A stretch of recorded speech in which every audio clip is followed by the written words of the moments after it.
Saudara sekalian, berikutnya kita lanjutkan pembahasan tentang paradigma. Paradigma kemarin sudah kita bicarakan sebagian, yakni paradigma feodalistik ya, sampai pada bagian nomor 1, 2, 3, 4 ya, 5 ya. Kemudian sekarang kita lanjutkan kepada bagian 5 ini, karena kemarin belum dijelaskan bagaimana paradigma feodalistik itu ya, berasumsi atau beranggapan. Pertama kemarin bahwa mereka mengatakan bahwa lembaga pendidikan satu-satunya tempat melatih dan mempersiapkan peserta didik. Kedua, mahasiswa ditempatkan sebagai objek semata dalam pembelajaran. Kemudian dosen sebagai satu-satunya sumber ilmu, kemudian juga sumber kebenaran, informasi, dan dosen juga bersifat otoriter. Materi pembelajaran disusun secara rigid sehingga memasung kreativitas mahasiswa dan dosen. Nah, sekarang manajemen pendidikan bersifat sentralistik, birokratif dan monolitik. Apa itu sentralistik? Sentralistik artinya disusun dari satu pusat ya, pendidikan. Mungkin di sini adalah departemen pendidikan dari pusat, dari sana. Lawan sentralistik ini mungkin pernah dengar ya, sentralistik itu disusun dari pusat. Kemudian kalau lawannya adalah desentralistik. Sentralistik itu disusun oleh daerah ya. Tapi paradigma feodalistik itu menggunakan manajemen sentralistik yang bersifat sentralistik gitu. Jadi segala-galanya itu sudah ditentukan, sudah disusun oleh pusat pendidikan itu sendiri, yaitu dinas pendidikan. Kemudian bersifat birokratif. Birokratif itu aturannya yang prosedural yang sangat ketat gitu, dan juga bertele-tele sehingga menyusahkan untuk melaksanakan pendidikan di lapangan. Kemudian yang ketiga, monolitik. Monolitik itu mono artinya satu ya, monolitik. Kalau dua atau banyak apa? Mono, ada istilah monotisme, satu Tuhan. Ada lagi istilah monogami ya, satu istri gitu. Kalau politis itu banyak Tuhan. Nah, politik banyak, mono satu. Kalau poligami banyak istri ya. Kalau politikus apa politikus? Banyak tikus. Bukan. Nah, politikus itu istilah untuk orang-orang yang berkecimpung di bidang politik, itu politikus. Nah, di sini monolitik itu satu arah. Jadi pembelajaran itu satu arah, maksudnya hanya dosen yang berceramah, berbicara sebagai narasumbernya, yang lainnya mendengarannya menyimak. Nah, itu monolitik gitu. Kita ini sekarang masih monolitik ya, walaupun lewat YouTube ini, tapi masih monolitik. Saya yang berkicau-kicau di sini ya, saya yang menjelaskan. Saudara-saudara putar YouTube-nya buka YouTube-nya, dengarkan, perhatikan, mungkin ada yang perlu dicatat dan sebagainya gitu. Nah, itu namanya monolitik. Insya Allah tinggal beberapa kali lagi kita yang monolitik itu, nanti kita akan tidak lagi satu arah, kita akan praktekkan dengan minimal dua arah ya. Politik mungkin banyak arah gitu ya, bisa, karena nanti kita mungkin setelah ini kita berdiskusi gitu. Jadi saudara yang sebagai narasumbernya dan saudara-saudara pula yang menanggapinya, beberapa orang yang menanggapi, dijawab lagi. Nah, lalu setelah adalah selesai perkuliahannya, mungkin nanti saya akan menambahkan sedikit demi sedikit mana yang perlu disempurnakan. Begitu, itu namanya nanti mungkin kita tidak lagi seperti hari ini atau yang lalu yang satu arah itu, tapi kita coba nanti tunggu saja tugas masing-masing ya. Jadi mungkin minggu depan itu tugasnya sudah kita berikan. Itu namanya monolitik. Waktu menurut paradigma feodalistik itu bahwa pendidikan itu hanya satu arah seperti sekarang ya. Strategi pembelajaran ya, berikutnya yang keenam, strategi pembelajaran bersifat dogmatis dan indoktrinatif. Dogmatis ya, bersifat dogmatis dan indoktrinatif. Apa itu dogmatis? Strateginya dogmatis ya, cara menyampaikan pelajarannya itu dogmatis. Nah, dogma itu satu ajaran yang wajib diimani, wajib diyakini, dipercayai dan diamalkan. Dogma ngarannya itu ya. Nah, mungkin ini strategi pembelajaran di waktu lalu itu banyak yang dogmatis ini. Mengerti atau tidak mengerti, yang penting dihafal ya. Itu dogma masih itu ya, mengerti atau tidak dia harus mempelajari dan dia harus praktekkan walaupun belum mengerti. Nah, ini seterusnya yang disebut dogmatis tadi, walaupun juga ada baiknya ya, ada juga positifnya seperti itu. Contohnya Bapak dulu ya, waktu di pondok itu belum mengerti apa yang dipelajari itu, tapi oleh ustadz, oleh kiai itu wajib dihafal gitu. Ya, umpamanya mahfuzat gitu ya.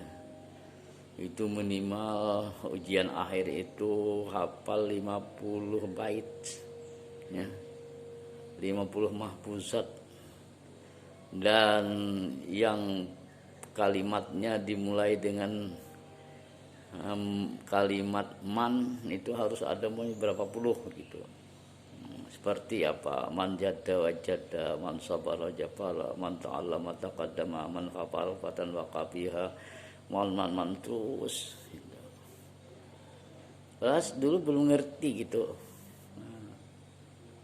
Man jadda wajada, siapa yang sungguh-sungguh dapat. Man sabara zafara, siapa yang sabar dia akan beruntung. Man ta'allama taqaddama, siapa yang belajar dia akan maju. Man hafara hufratan waqafiha, siapa yang menggali lubang dia akan masuk ke dalamnya, dan lain sebagainya. Man kasala nadima, siapa malas dia pasti menyesal. Banyak man belum betul mengerti tapi harus hafal. Ternyata ada baiknya juga ya. Mahfuzat yang dihafal waktu itu dengan tanpa pengertian itu sekarang ternyata bermanfaat sekali. Saya ceramah, saya jadi narasumber, saya menyampaikan pidato dan sebagainya, ternyata hafalan-hafalan waktu itu sebagai bahan pembicaraan saya ya. Kemarin saya sebutkan orang yang menuntut ilmu tapi tidak sungguh-sungguh. Itu adalah bagaikan orang yang mendayung perahu di tengah pasir samudra, di pasir ya, gurun Sahara. Kemarin pernah juga saya sampaikan itu, jika ilmu itu didapat tanpa ilmu, maksudnya jika ilmu itu didapat tanpa belajar, maka tak ada orang yang bodoh di muka bumi. Itu mahfuzatnya berbunyi dulu ya, lau kana nurul ilmi yudraku bil muna fama kana yabqa bil bariyati jahilun. Waktu itu gitu ya, disuruh hafal, kalau tidak hafal berdiri di muka kelas, kemudian mendengarkan kawan-kawan yang lain menghafal gitu. Ternyata itu sekarang saat diperlukan muncul istilah-istilah mahfuzat seperti itu. Itu dogmatis namanya waktu itu. Ya. Ada baiknya juga, dan memang susah kalau ingin berbicara tapi hafalan tidak ada, ayat Quran tidak pernah hafal, ataupun hadis Rasul tidak pernah hafal, mahfuzat kata-kata hikmah tadi juga tidak ada hafal. Wah, susah ceramah, susah berpidato atau berbicara di tengah-tengah masyarakat. Hanya bagus juga sebenarnya. Ini yang diperhatikan dominan waktu itu oleh penganut paradigma feudalistik. Nah, sekarang mungkin tidak hanya dogmatis saja, tetapi juga dikembangkan ya, dikembangkan dengan referensi lain gitu, mungkin gitu ya. Nah, sehingga hafalan itu sebagai dasar, sebagai penguat ya, dari apa yang kita bicarakan. Nah, kemudian strategi pembelajaran bersifat indoktrinatif. Indoktrinasi ini apa? Indoktrin, pengajaran secara paksa ya. Indoktrinasi itu ditanamkan, indoktrinasi itu penanaman sebuah paham, sebuah kepercayaan ditanamkan kepada seseorang, diindoktrin. Biasanya untuk merubah sikap, untuk merubah pola hidup dan sebagainya. Kamu ini mungkin sudah pernah diindoktrinasi itu. Walaupun ini cara-cara dari paradigma feudalistik. Tapi mungkin indoktrinasi sekarang ini sudah dikembangkan ya. Sudah dikembangkan. Dibumbui gitu ya, diberi bumbu apa itu, diberikan penafsiran yang modern dan sebagainya. Kalau waktu dahulu itu paradigma feudalistik itu indoktrin itu kaku ya, melulu gitu. Kapan saudara-saudara diindoktrinasi? Mungkin tidak terasa saat itu Anda diindoktrin gitu. Ya. Ditanamkan doktrin-doktrin yang kadang-kadang barangkali belum bisa menerima pemikiran saudara, belum bisa menyesuaikan, mengadaptasi sikap saudara. Kapan? Ingat-ingat dulu apa namanya itu yang waktu pertama masuk kuliah itu apa namanya? Pekan Orange Study apa namanya itu ya? Atau kalau kami dulu namanya POSMA, Pekan Orientasi Mahasiswa. Pekan Orientasi Studi Mahasiswa. Ini apa namanya tadi? Di awal kuliah biasanya sudah diberikan itu. Pengenalan kepada IAID itu. Ya. Apa ngarannya? Terserahlah. Kalau di UIN itu pernah ngarannya itu UPAK ya. Tahu UPAK? Lain UPAK yang gumbili yang diberikan gula itu lain. UFAK itu orientasi pengenalan akademiknya. Itu di IAIN. Entah sekarang apa namanya ini. Waktu di IAIN, sekarang sudah UIN, ya apakah namanya atau sudah berubah atau bagaimana ya. Cuma intinya kegiatan-kegiatan itu merupakan satu penanaman edi, penanaman pola kebiasaan ataupun disebut dengan indoktrinasi tadi. Disebut indoktrinasi. Nah, kenapa perlu indoktrinasi? Karena saudara-saudara ini akan hidup di alam yang berbeda. Ya. Dulu di alam apa hidupnya? Di alam gaib ya, bukan. Dulu hidup di alam pelajar ya. Dan sekarang sudah tidak di alam pelajar lagi, sudah berpindah ke alam mahasiswa. Alam sekolah menengah ke alam perguruan tinggi. Nah, di sini perlu diindoktrinasi, ditanamkan pola-pola belajar ya, pola-pola hidup dan lain sebagainya, supaya nanti bila sudah duduk di bangku kuliah tidak bingung lagi. Makanya waktu perkenalan studi itu dia berikan tugas macam-macam gitu. Kemudian berikan lagi kegiatan yang memerlukan disiplin gitu. Kalau dulu itu bangunnya sudah jam 4:30 sudah bangun, udah berkumpul di kampus, apel, siapa terlambat dihukum. Nah itu dulu itu bagus juga. Sehingga setelah kita masuk ke perguruan tinggi, kita sudah terbiasa disiplin seperti itu. Kalau 4:30 sudah bangun, kemudian belajar dan lain sebagainya. Bahkan mungkin ada yang bangun jam 4 ya, salat tahajud, witir dan sebagainya. Nah ini sangat bagus memang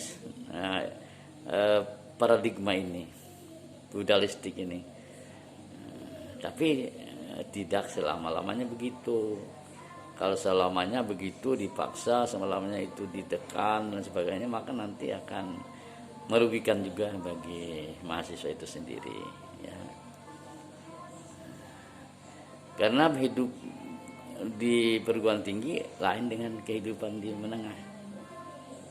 Kalau di kehidupan sekolah menengah, kalau ada tugas yang diberikan oleh guru, kita dibimbing secara penulisannya, diberikan alat-alatnya untuk meneliti umpamanya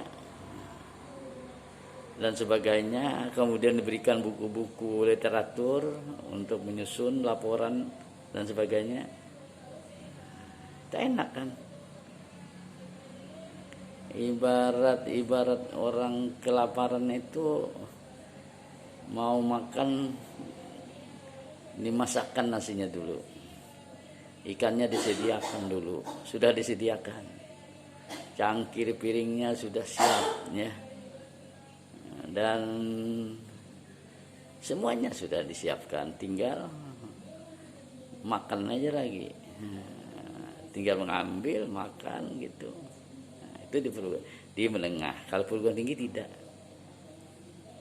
Nanti kalau saudara sudah mulai kuliah, ini mungkin sudah ada yang sudah memberikan tugas ya. Dosen memberikan tugas, insya Allah saya juga berikan tugas nanti tidak menyediakan buku literaturnya, ini bukunya ini, nah silakan ambil, tidak. Mungkin saja dosen memberikan tugas itu dengan menyebutkan judul aja ya. Kamu judulnya nanti tugasnya ini. Kamu nanti pembahasannya tentang ini. Nah, tidak, oh, ini bukunya, nah ambil bukunya, nah berapa biji bukunya, tidak. Bukunya cari sendiri.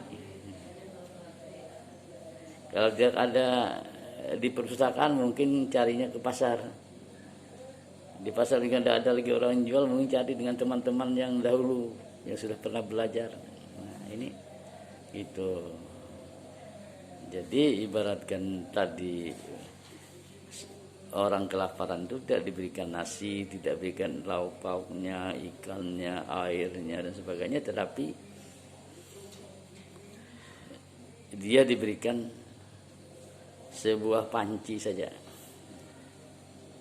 Ikan lapar ya, betul lapar benar. Mau makan mau, ini panci. Berasnya belum ada, airnya juga belum ada untuk memasak, bahkan apinya belum ada. Apakah kompor gas atau kompor minyak ataukah pakai listrik dan sebagainya, tidak, terserah. Cari kemana-mana yang sekira kamu bisa memasak nasi dengan mudah. Demikian juga cari literatur, cari bahan bacaan, cari buku-bukunya, sekira nanti penulisannya lancar sehingga bisa melaksanakan tugas. Nah, tidak tidak seperti di perguruan tinggi, di menengah lagi. Menengah itu beda, indoktrinasinya beda ya. Artinya kalau disuruh itu diberikan jalan dan dibimbing, dituntun ya. Tuturi Handayani apa istilahnya dalam pendidikan itu. Kalau di perguruan tinggi kamu mencari sendiri, mengembangkan sendiri, menulis sendiri dan sampai. Nah, itu strategi pembelajaran yang bersifat dogmatis dan indoktrinatif bagi paradigma feodalistik itu. Tentunya ini ada kekurangannya. Nah, mungkin ada juga tadi sedikit ada juga kebaikannya indoktrinatif ini. Karena kalau tidak pernah diindoktrinasi seperti itu, nanti kalau sudah ke perguruan tinggi mungkin dia bingung ya. Sehingga tidak terdapat aja juga mereka yang sudah kuliah itu baru beberapa minggu sudah mengundurkan diri, tidak pernah turun lagi kuliah. Kenapa? Wah, berat ternyata kuliah ini, sulit ternyata kuliah ini. Tapi mereka yang sudah diindoktrinasi tadi itu tidak merasa berat lagi karena sudah diindoktrinasi tadi supaya nanti bisa beradaptasi gitu. Nah, itu sudah bisa beradaptasi ya, sudah tidak usah diindoktrinasi lagi, dia bisa mengembangkan diri sendiri ya. Tapi kalau feodalistik itu selalu sepanjang hari, sepanjang waktu, sepanjang tahun, sepanjang waktu itu selalu metodenya dipaksa, diindoktrinasi seperti itu. Kemudian berikutnya, kalau kita menggunakan paradigma feodalistik tadi, nah ini yang tidak menyenangkan. Maka hasil lulusan tidak kreatif. Hasil lulusannya itu tidak kreatif atau menjadi sarjana robot. Karena selalu diperintah, selalu disuruh, selalu diindoktrinasi, tidak bisa mengembangkan sendiri. Nah, maka hasilnya jadi lulusannya nanti menjadi sarjana robot, atau boleh dikatakan tidak berkualitas, atau tidak pandai tampil yang baik, karena dia menunggu instruksi, menunggu perintah, atau menunggu arahan-arahan saja, tidak bisa berinisiatif sendiri. Nah, ini ada beberapa hal tadi yang perlu kita perhatikan di dalam feodalistik ini. Berikut kita lanjut ke paradigma humanistik ya. Tadi pada diingat yang 7 macam itu tadi, apa saja asumsi atau anggapan. Boleh juga kalau kita sederhanakan tuh ciri-ciri dari paradigma feodalistik. Sekarang kita akan mempelajari paradigma humanistik ya. Humanistik, tulisannya kemarin humanistik, baca dengan humanistik. Nah, ini Untuk sementara kita istirahat beberapa waktu, nanti kita lanjutkan pada bagian berikutnya.